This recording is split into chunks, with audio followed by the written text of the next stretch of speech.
remember sitting on the kitchen table. I cried my eyes out. It was so overwhelming. I felt lost. I felt helpless.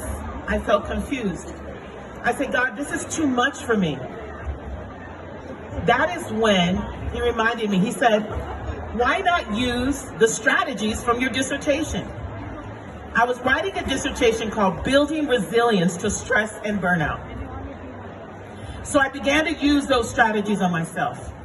I began to wake up earlier than the rest of my family, wake up 2 hours earlier.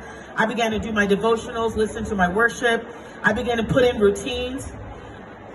I began to set my boundaries.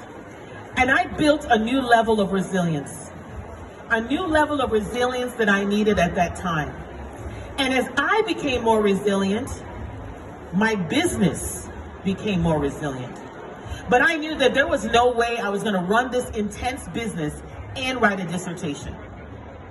So, what did I do? I put in best practices. I put in systems in place. I hired an assistant. And this is someone that's pretty controlling. Do I have anyone that's a little controlling on the controlling side? So it was pretty hard to give away control from my business to somebody else. But I knew I had to do it. I trained her to run the business while I wrote my dissertation. I no longer picked up the phone. You can meet with me unless it was an emergency, okay? And I trained her to run the business. We took less orders. I increased my value. And guess what, guys? We tripled revenue in 1 year. And I realized that, wow. So by becoming more resilient, my business became more resilient.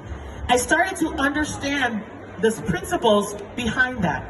And that is when I developed the Resilient Business Blueprint. So what it was I realized that you had to be resilient, and then that carries over in your business.